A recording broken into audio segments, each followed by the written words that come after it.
Unmasking the African truth, the African way, and retracing the steps of gallant African indigenous spiritual heroes and heroines, we speak without favor and we leave no stone unturned. AHV, 100% indigenous African content.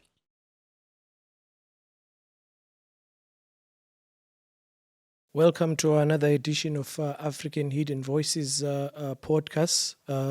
Today we are bringing an explosive session where we discuss the subject who wrote the Bible. African Hidden Voices is a podcast that seeks to look at anything African and everything African. Just take note that we are promoting our book, An Introduction into African indigenous spirituality. Our book is a best-selling book, by the way. It's found on Takealot and on all shops at exclusive books. Today I have an esteemed guest that would help unpack the issue of who wrote the Bible. Kindly welcome Imboni, Dr. uZwi-Lezwe Radebe. Yeah, thank you, Dr. Sban, for having me here on your podcast today. Thank you, Baba.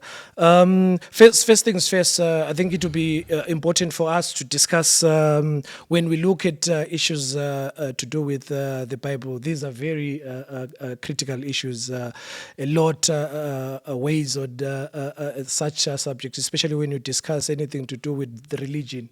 A lot of emotions are vested when you discuss such subjects. I think for introduction purposes, maybe if I can understand from you, why is it that religion does not encourage critical thinking?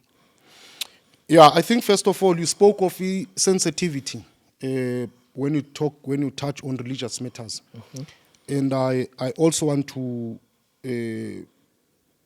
comment on that, and because the moment you start speaking about religion, religious people open their ears. And once it's not moving to the direction they want it to go about their religion, then their brains shut off and they go in a mode of attacking. Then comes the insults. You are Satanism, you're devil worshipper, you are this and that and that. And I think it's part of not having or encouraging the critical thinking you are talking about. But my point on this, I want to make to our viewers is that religion has been at the forefront of our lives. Therefore, it is important to discuss religion. I'm going to the point where I want to explain that why we need to discuss it. Some you'll see under the comments, they will say, talk about your African spirituality and leave religion. It's the same as government. Government controls societies and countries. Every citizen must be involved in matters of government. And you can't say, I'm not a politician, or I'm not interested in government. Government controls your life, your future, your children, your grandchildren. So religion has been in the forefront of controlling people's lives for many years. So it will also be hard to discuss our spirituality without involving religion. Just wanted to make that point so that it becomes clear. Let's go back to the matter of critical thinking. Religion is a system. Of course, it's a fact. It's a system that was created. And I spoke now that began to control our lives. Your viewers will be surprised how religion has been involved in law. It has been involved in so many things that controls our lives, even within government. And because it's a system,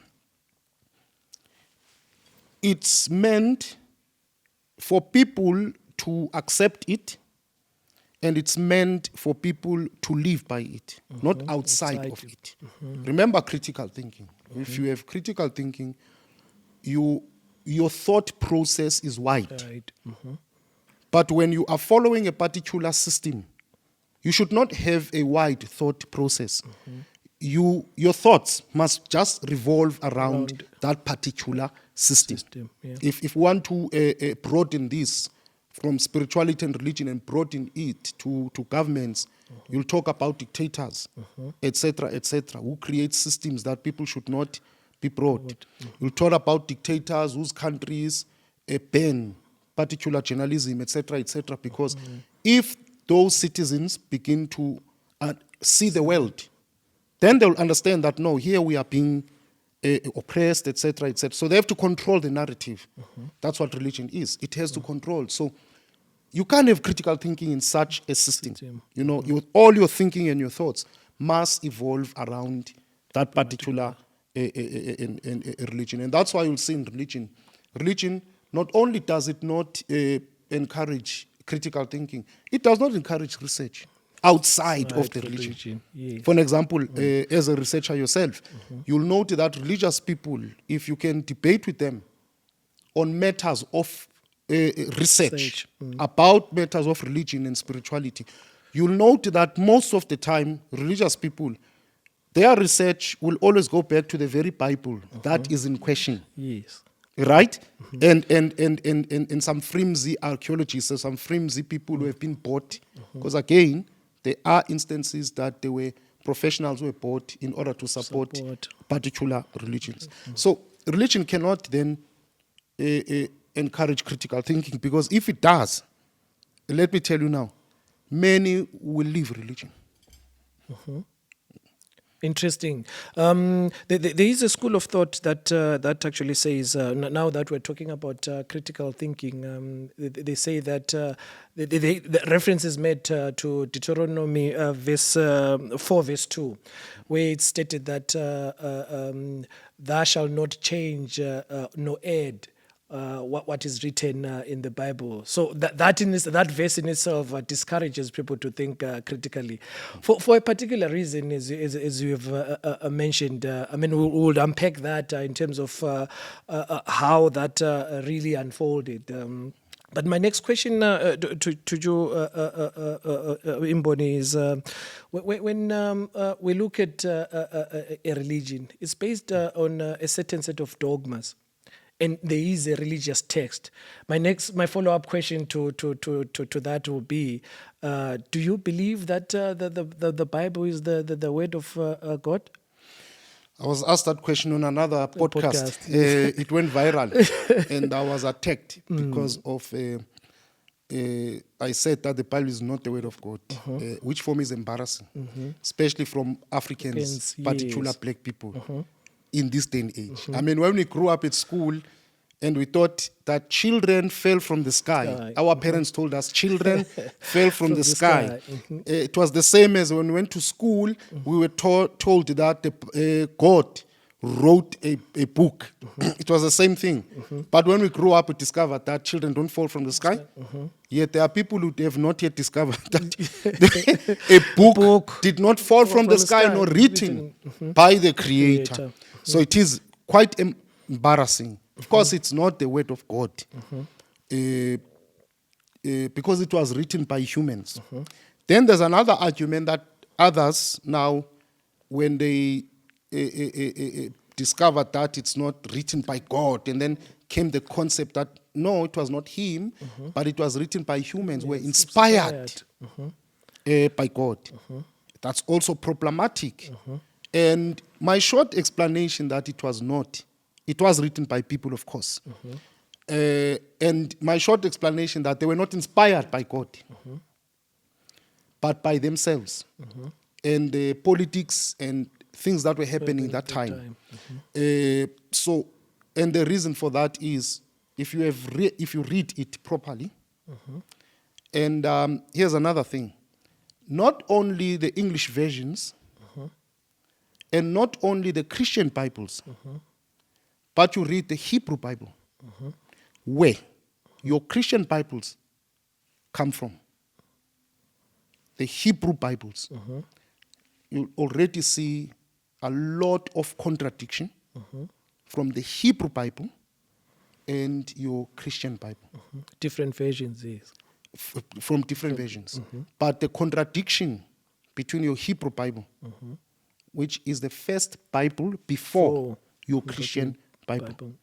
Remember that your Christian Bible was translated from your Hebrew Bibles. Yes. So your Christian Bible was not created on its own. It comes from. So you always go back to the source. And when you go back to the Hebrew Bible and you compare to the Christian Bible, The two don't match. they don't match. They don't match. There are certain things in the Hebrew Bible that said something else. And you look at your English version, it means something else. And when you ask, you are being told that no, it was lost in translation. Because from Hebrew, I would understand it was then translated to Greek. Then from Greek, then mostly to your English. Then you are told no, it was a loss of translation. Because when you read your Hebrew Bible, you are being told that in Hebrew, this is what this means. But you go to your English version, it means something totally different. Here is the question. If God wrote the Bible or God inspired people to write the Bible, why he did not inspire them to translate it properly? Critical questions to be asked. Yes, that's a very interesting viewpoint. Now, when we talk about people that actually wrote the Bible in inverted commas or inspired by God to write the Bible, I want us to come back and look at the five books of the first 5 books of the Bible. They call it the Pentateuch. There is research that has been done. There's Dr. Robert Beckford who's done research pertaining to the origins of the Pentateuch. Not only him, there's also Dr. Finkelstein. 2002, he wrote a book called The Bible Unearthed. There's no archaeological evidence pertaining to some of the occurrences that happened in the first five books of the Bible. For instance, when we look at issues to do with Moses himself, because there is a school of thought that says Moses is the one that wrote the Pentateuch. Moses himself as a character is questionable. We did research as African Hidden Voices looking at similarities between Sargon of Mesopotamia versus the biblical Moses. Why would there be these similarities between the Moses of Mesopotamia and the biblical Moses? What, according to you, would you think the narrative would have been there? Maybe let me start off by saying to you that you'll notice that most characters in the Bible that created miracles or are involved in the great story of the Israelites themselves are questionable. Through the Bible, they will either have gone to heaven alive. Others would have died, but archaeologically they can't be found. Either one has one tomb, then another tomb is being discovered, others have 3-4 tombs. So it goes back to say, really, existence of humans and existence of certain events on earth. The evidence will be in archaeology. There are buildings, there are cities that once existed. They can be found under the seas because of climate change, etc. Human bones are found. And today, by the way, why most of these things come in these eras? Because remember, science evolved. They did not have enough evidence, or they did not have enough scientific knowledge and apparatus, tools to track DNA. DNA is the most important. So as years went by, they discovered those. That's why now things are being put into perspective that no. Whoever bones they claimed it was, DNA has proven now it's not. Archaeological as well, there's more knowledge involved than in the past. Even other archaeologists are confessing that some things in the past were confirmed by archaeologists. But as time went by, the knowledge grew. The new archaeologists are disputing and say, no, it cannot be, because now they have more. So this is another issue where many religious people will take you back to certain discoveries that were done long time ago and say it was confirmed by archaeologists, where now other archaeologists are refuting because now you have more technology and the knowledge has grown. There's now DNA. I think there's carbon dating. Yeah, carbon dating. Yes. Carbon dating. There's more now, which they are refuting those claims of the past. One. And two, we also know that it's discovered now that there were some archaeologists who were bought by certain religious groups. You can go back, you can go and research that at home, and you'll find that were bought for them to give evidence and lies, because they wanted them to prove this system. And then the third one is your Facebook. Go to Facebook, you'll find a flimsy advert that the Ark of Noah was found. Who's this giant in the Bible? Goliath was found. Then they give a flimsy picture there. So that's nonsensical. So I just want to erase this so that our viewers understand that we are aware of this. You know. So Moses matter, going back to archaeology, one, where's the tomb of Moses? We prove humans by bones. There's no tomb. There's no tomb. You go to the Bible, it says that when he died, Satan wanted his body, and God sent an angel to hide him. Yeah. Again, I'm telling you, and I'm giving a task to your viewers. All those who create miracles in the Bible and all those who were forefront of great things within the story, you will find that it's hard to find their existence. Something happened. They were not found. So we can't find Moses because he was hidden. I don't know why he was hidden, but others are not hidden. And then I personally went to Egypt, traveling with African Hidden Voice, and I want to also put this to your viewers out there, that they must understand that Egypt, the current people in Egypt are not Egyptians. They are colonizers. They are Arabs who took over there. And for them, it's more like business now. All those things happening, the history there, it's more for tourism. Commercial people. Because they have nothing to do with. And so I went there, and we had our tour guides, and they were telling us all these beautiful stories as per how we know them, biblically mostly. And then I thought, no, man, something's not making sense here. So I went to a person whom I saw that they know the history there. I put them aside and said, look, between us, can we speak the truth? Said to me, no, let me tell you, we tell tourists what they want to be told.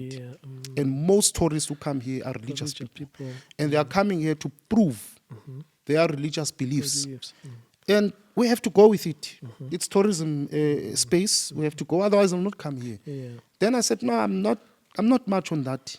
We are a research. Said to me, no, let's go aside. Then he told me that, no. You know what? The Moses of the Bible, because they did do history, etc., had to qualify. When we learned about true Egypt, that Moses of the Bible is not known in true Egypt. So it's not known. That Moses of the Bible did that, open the Red Sea, etc., etc.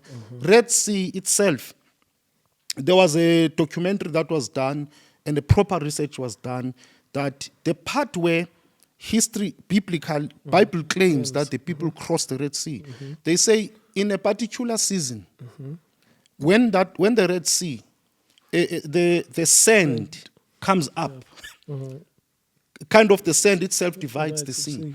And they say the water then becomes this shallow and then you can cross.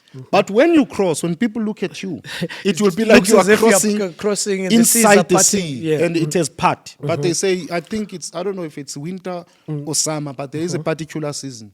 And when they trace the location the Bible speaks of, it's exactly in that location. And again, of course, there were no bones found, besides these Facebook things that are appearing. But nothing was found there. But the Moses was not known. What they told me that there was a certain, of course we call it Imboni, that they call it prophet, who was of the king, whom they know that the the wife of the Pharaoh lost the ring.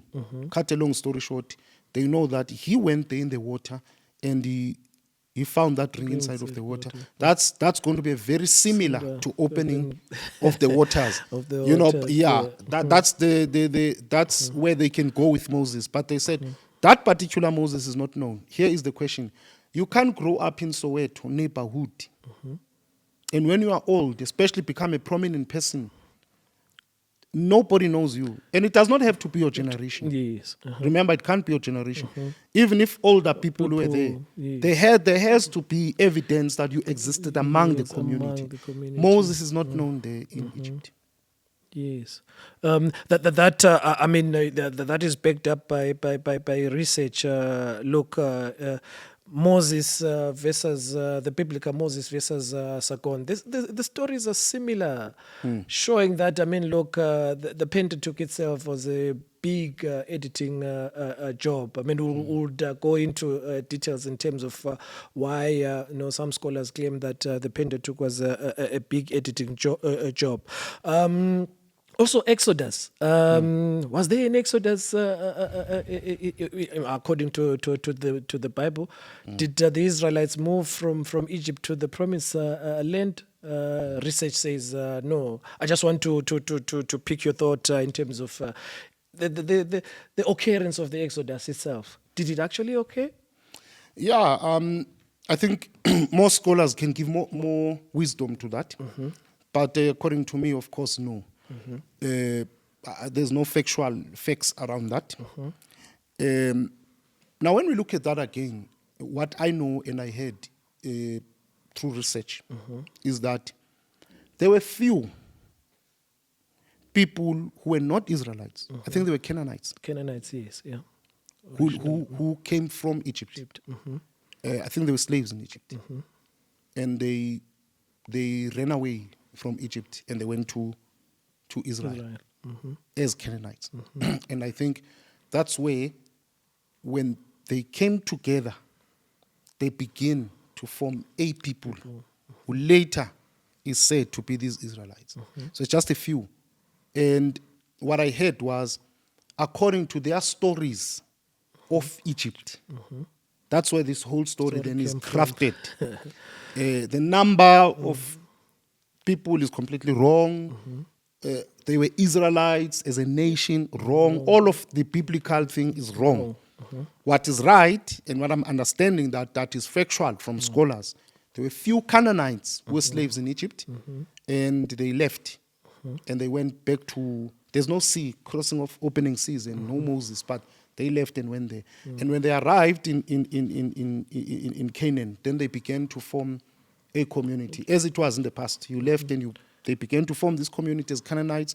They used to tell around the fire their children about the stories that they had in Egypt. Folklore, etc. And then they grew as a nation and grew. And I think that's what they were later became, your Israelites. So a lot of these stories have some little truth somewhere, somehow, which now that small truth was then taken, blown up, and created a lie. That's why in other stories of the Bible, Jordan River, and you go to Israel and you go to Jordan River, to you, here is Jordan River, written. It has to make sense. Yeah. But what will the issue of Jordan River as a river existing and it being written, what does it mean? It's just a river. There's no correlation. No correlation, but did the spiritual occurrences happen in Jordan River? That's where the issue lies. So I think that sometimes people, because of something, there's a little bit of truth. And locations, some locations, it's a word of God, it is there. But if you do your critical thinking, you'll find, no, that's not the issue, because there are some little bits. So that's as far as I can go in terms of the Exodus. So for me, that's how I understand it according to research. Actually, Dr. Finkenstein actually says, look, there were no 2 million people that moved from Egypt to the Promised Land. Actually, they speak of probably maybe about 603,000 people that moved, like you're saying. Those were original Canaanites. He says archaeologically, there's no existence of any bone remains that state that there were 2 million people that actually moved from Egypt to the Promised Land.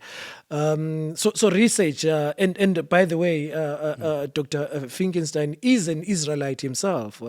He's an Israeli scholar who was actually disputing some of the evidence that is written in the Bible. He actually even goes further and says, look, the city of Israel that is made big in the Bible, there's no archaeological evidence to state that it was that big. If you look at issues of archaeology, if they go back and look at carbon dating, there's no match to say that the city of Israel was actually big, or the Jordan city itself was very big. So archaeology actually disputes the existence of or the occurrence of Exodus itself. Now, from an Israel doctor, doctor, yes. not any, a black demonic person, not a black demonic person, yeah. And also, I mean, look, when we look at the Pentateuch, there is they say Moses wrote the Pentateuch, but research says no. Look, there's some scholars that say no. Actually, there are 4 sources of the Pentateuch. The first one is the Yahweh source, where God is put there as Yahweh. He's mentioned as Yahweh in the first 5 books. And there's the Elohim source, where he's mentioned as Elohim, not Yahweh, but Elohim. Then there's the Deuteronomy source, where it speaks about the existence of Moses and his life and his death as well. And the 4th source is the priestly source, where they talk about the laws and how the nation of Israel grew. So historically and archaeologically, Moses, the scholars say no, he never wrote the Bible. Dr. Beckford actually claims that. Also, Finkelstein also says no, Moses never wrote the Bible. So then you wonder why the narrative of Moses having written the Bible. I just want maybe your insight in terms of that. Why would people go to such great extents to explain or create this big character of Moses in the Bible? Yeah, and I think I should add that even handwriting experts discovered that this was not written by one person. We have to say that because viewers now look and say, no, it's the devil. Those people are full of demons. And how can we just believe them when they say Moses did not? There's enough experts in this to discover that this is not written. Like today, we know, if it has to be somebody forges a will, forges a document, we know that when it goes to court, the case, they need to call in a hand what they call them, handwriting experts or something. They will tell you that no, it's not, this is fake. Because if we look at the handwriting of this particular person is like this and this one, and they go into details of the lines and they are able to prove that it's fake. So including these, there are experts that were involved in this, universities that looked and said, it's not Moses. Why do they put Moses? Another thing I think people must understand is, again, you go back to scholarly work, how nations were built in the past. Because I think people, unfortunately, especially some religious people, they leave out a lot when it comes to their beliefs. They leave out experts, they leave out truths, they leave out laws, they leave out history, they leave out how we lived in the past. And all those, they just leave them out, and for them it's just about their belief. So unfortunately, life is not like that. There's a lot that goes into life and how we live our lives and how we lived our lives. And so, if you look at nations, by the way, many nations had a lot of myths. There's Zeus in the Greek mythologies. Unfortunately, in African There will be mythologies, but there was a lot of true spiritual matters, but then today dismissed as mythologies. There were mythologies because for nations in the past to become strong, feared nations, they also had to indoctrinate their children and give them confidence. So they needed to create stories. Heroes. Zeus. Then come all the mythologies and all types of nonsense. And because of that, then they had to craft their way. So they were thinkers. We think that only today's people are thinkers. All the people, they were thinkers. They had to build nations. And so they had to create stories for their nations. And that's a question about some religious stories, where they were just created to craft their nations, and later it was used to colonize, or from the onset were they creating those knowing that they wanted to colonize there. So the concept of super spiritual powers was very vibrant in the past, and every nation had to get a stake of this god. Hence many religions were created. So everybody claimed there is a god. I think that was not much disputed in the past. And every nation could not be left out. You see, now we look at Egypt, not religiously because they defeat it, but we look at historically. It had deities. Yes. And up to now, it showed that it was powerful. It has big pyramids. They even established Egyptology. Yes. Study of Egypt. Where have you heard that? They even have a name, scholarly name, to say it's the study of the. Why study that place if it was a weak place? So, because of that, then, do you think other nations would have then been left behind and follow Egypt and worship and fall under the Egyptian deities, Egyptian spirituality? No. Because it will be seen as weak. Yes. What about their children and grandchildren, generations to come? Because when they build these nations, they were not building them for 10, 500 years. They built nations to last forever. They could not. They had to have their own story about God.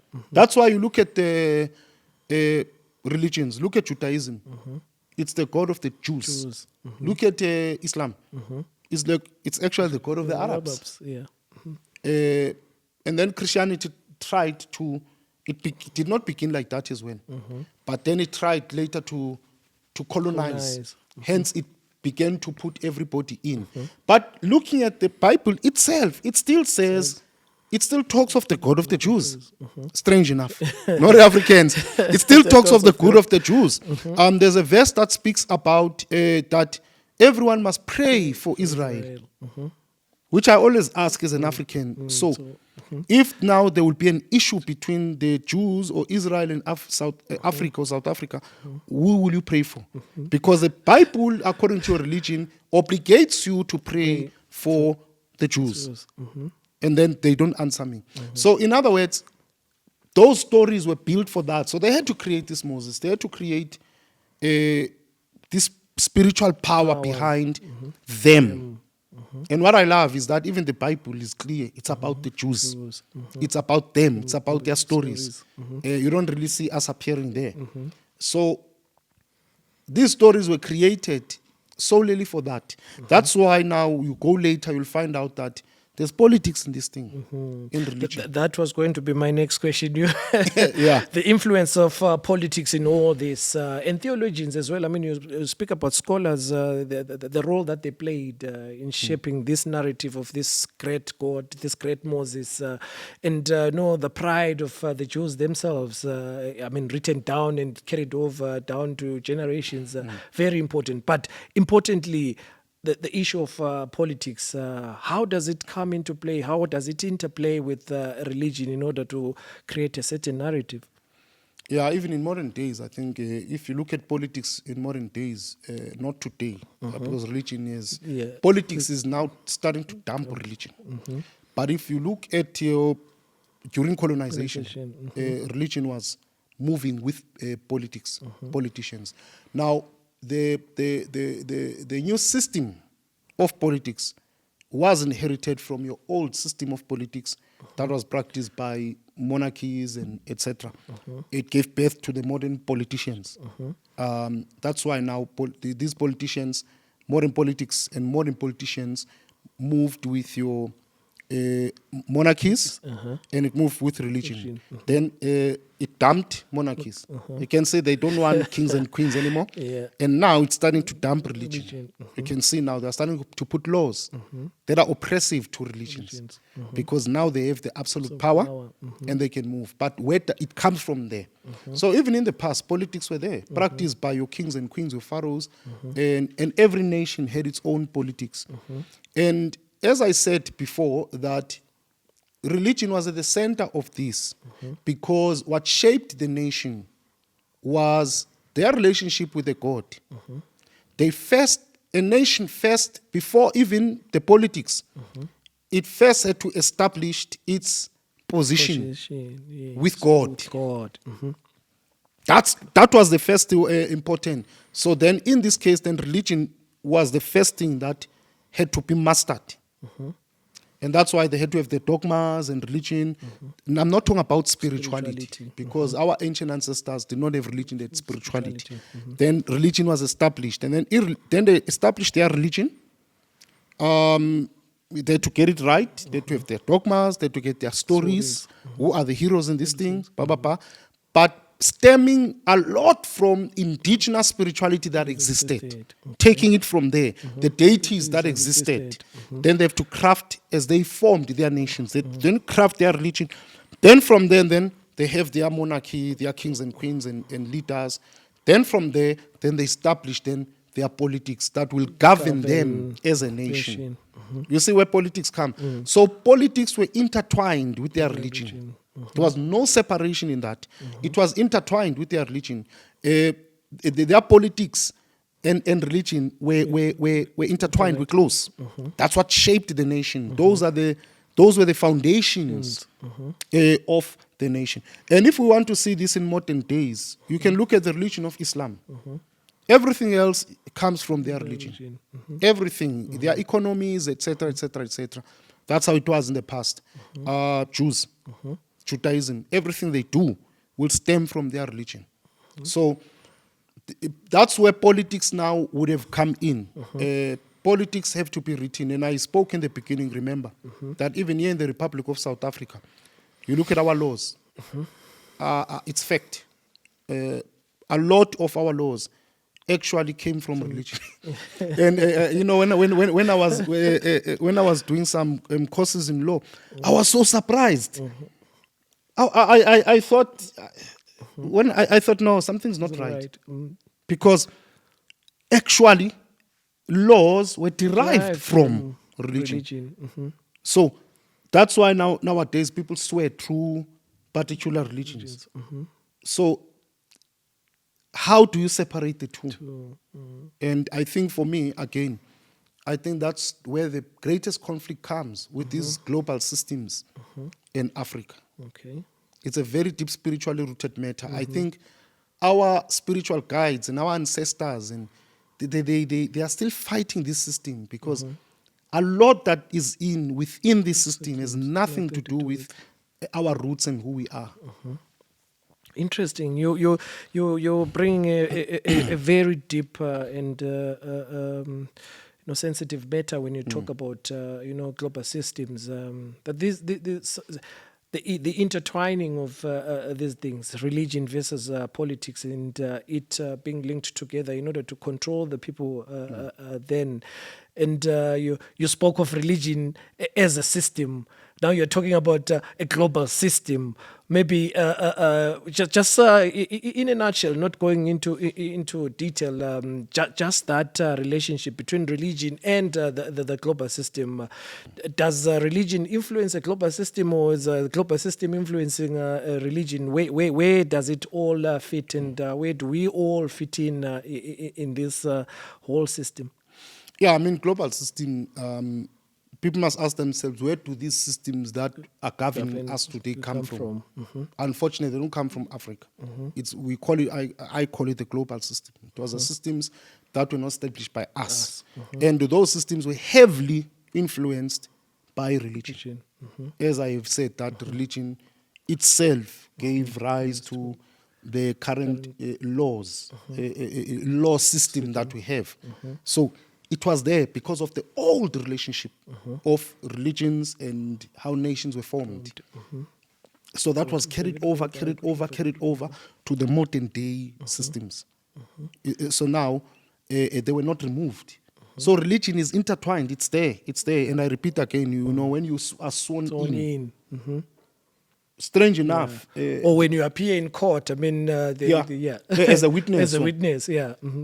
So where is the freedom there for you to be sworn in according to your belief system or your spiritual ways?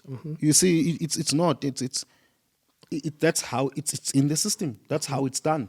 So it's intertwined. So religion, for me, if you talk about these religious global systems, it's one of the first. And it's the foundation of the global system. It's actually the core of the global system. And I think our leaders have failed, African leaders have failed to create an African system. But that would have been based on our spirituality. Because as Africans, we don't have religions. I think that's where they failed. And that's why you see now they're struggling. They're struggling, Africa is struggling because now it still has to apply the global system, which it did not create. And it was not involved in it. Neither do we even understand it. Exactly. We don't understand it because it's not ours.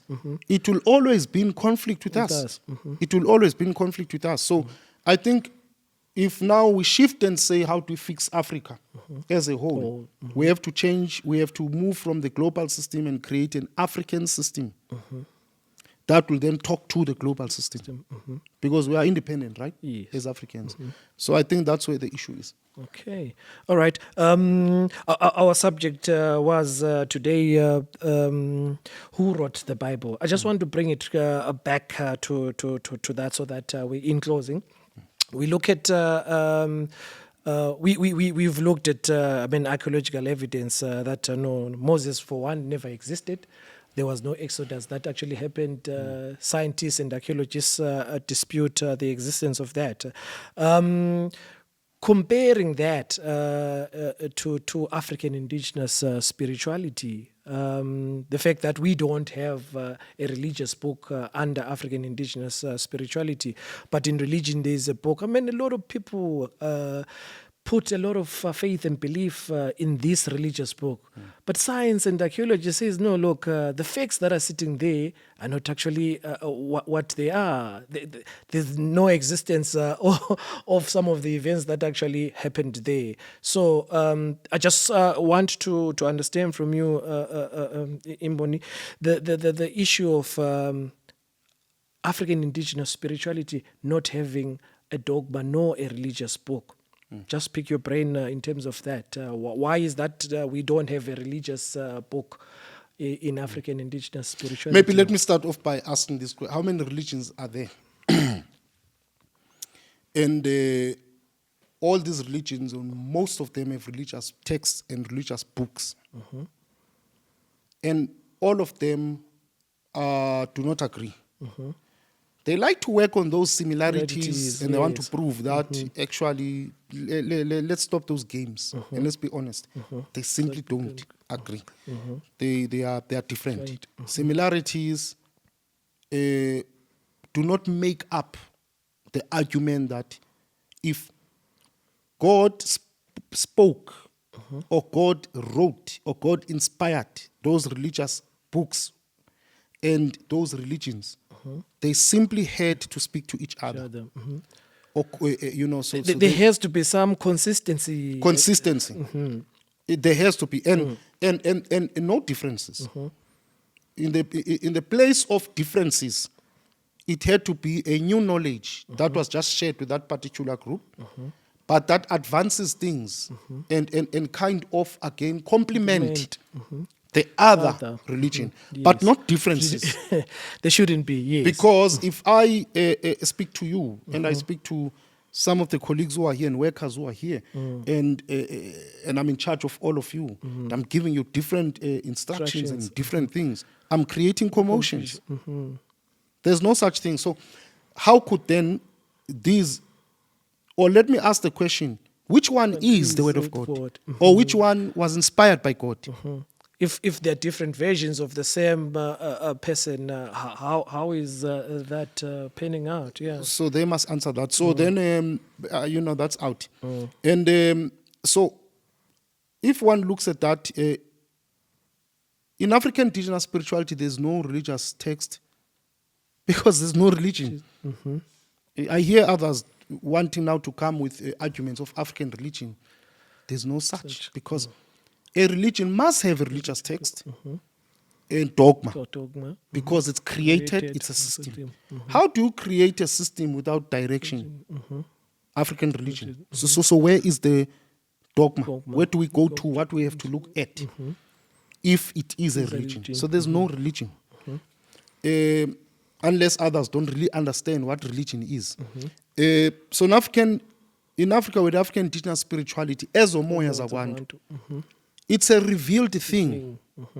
Now here is the interesting part that I know others will look at me and say, but then if there's no dogma, to whom does the Creator reveal these things to? And how are they consistent? Now here's something very interesting, which I know that AHV has been involved in that research. In authentic capital letters, there's a lot of things going out there. Authentic spiritual people, from way in the past up to now, you'll find there's consistency. And everyone who is sent, truly sent, in a particular era, you look at their mission, it will complement the mission of the one who was there before. So there's consistency in African indigenous spirituality. And I don't want your viewers to be talking about all this nonsense going on social media about people claiming to be sent. It's confusion. We're not talking about those things. We're talking authentic. Big, bold, capital letters. Authentic spiritual guiders. There is consistency. If you look at it, there is. And this is what is interesting, because how is there consistency in people who lived in different eras without any book, without any religious text? But these people, their mission, how they work, how they do things, complement each other up to date. How do we do that? It's telling you it's a spiritual thing, and it makes sense. But unfortunately, in those who are following a religious system, with all that is being written, there's no consistency. Yes, there are a lot of differences. You talk of Catholicism versus, your Protestants. There's inconsistency within the same body of religion. But on the other hand, we see a lot of consistency when you look at Imbonis in different eras, even saying that there is going to be another Imboni and actually detailing exactly what that Imboni is going to do in a coming era. So very, very, very important that we put it out there. And then, I think we've come to the end of our podcast. Thank you, Imboni, Dr. uZwi-Lezwe Radebe. And to our viewers out there, I hope we managed to capture your imagination discussing who wrote the Bible, the first 5 books of the Bible, the Pentateuch. Please don't forget to like, share, and subscribe to our podcast. Thank you very much.